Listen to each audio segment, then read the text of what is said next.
राधे राधे। आज हम कार्तिक मास महत्तम का 27वां अध्याय सुनेंगे। तो चलिए प्रारंभ करते हैं। 27वां अध्याय। कृष्ण नाम का आसरा, कृष्ण नाम का ध्यान। 27वां अध्याय। अब लिखने लगा महान। गढ़ों ने कहा, विष्णुदास एक दिन भोजन तैयार करके भक्ति में तल्लीन था कि कोई उसका भोजन चुरा कर ले गया। लेकिन सायंकाल की आराधना हो सके और व्रत भंग न हो, इसलिए उसने उस दिन दोबारा भोजन तैयार नहीं किया। श्री नारद जी ने कहा, हे राजन, इस तरह लगातार 7 दिन तक कोई दूसरा उसका भोजन चुराता। तब वह हैरान होकर सोचने लगा कि ये तो बड़ी विचित्र घटना है कि ना जाने कौन हर रोज मेरा भोजन चुरा कर ले जाता है। फिर भी इस देवस्थान को छोड़ना नहीं चाहिए। अगर मैं भोजन बनाकर खा लेता हूँ तो देर हो जाएगी और पूजा छूट जाएगी। अतः मुझे भोजन बनाकर तुरंत खाना नहीं चाहिए। बिना भगवान को भोग लगाए वैष्णवों को भोजन नहीं करना चाहिए। अगर 7 दिन बिना भोजन के बीत गए तो आज का एक दिन और सही। आज मैं भली भांति भोजन की रक्षा करूंगा और देखूंगा कि हर रोज किसे कौन चुरा कर ले जाता है। ऐसा सोचकर विष्णुदास भोजन तैयार करके भोजन के पास ही छिपकर बैठ गया।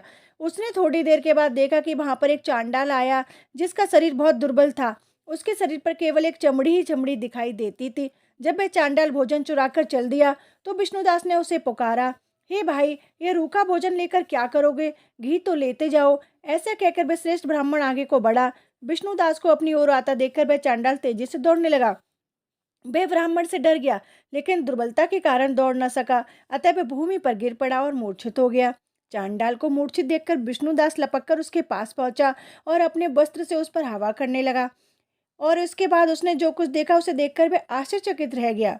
उसने देखा कि उसके सम्मुख शंख चक्र गदा पद्म पीतांबरधारी चतुर्भुजी रूप, अलिसी के फूल के समान कांति वाले, वक्ष में कौस्तुभ माला से सुशोभित साक्षात श्री भगवान विष्णु खड़े हैं। भगवान का दर्शन करके सात्विक भाव से युक्त वह श्रेष्ठ ब्राह्मण उनकी स्तुति तथा प्रणाम कुछ न कर सका।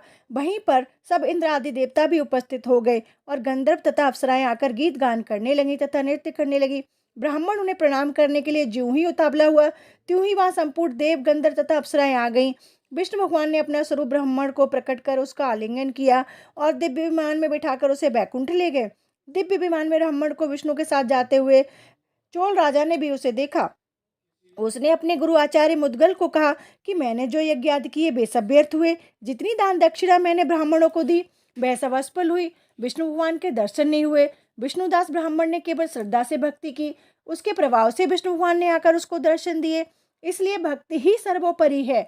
मुझे भगवान के दर्शन के लिए राजकाज त्याग कर भक्ति करनी चाहिए। राजा के कोई पुत्र न होने के कारण उसने अपने भांजे को राजगद्दी का अधिकारी बना दिया और विष्णु भगवान की भक्ति करने लगा। बहुत काल तक भक्ति करने के बाद भी विष्णु ने दर्शन नहीं दिए तो वह अग्नि कुंड में कूद पड़ा।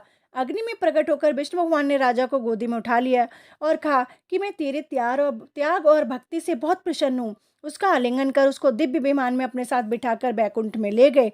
विष्णु जी ने अपने समान रूप वाले ब्राह्मण को पुण्यशील और राजा चोल को सुशील नाम देकर दोनों को अपना द्वारपाल बना लिया।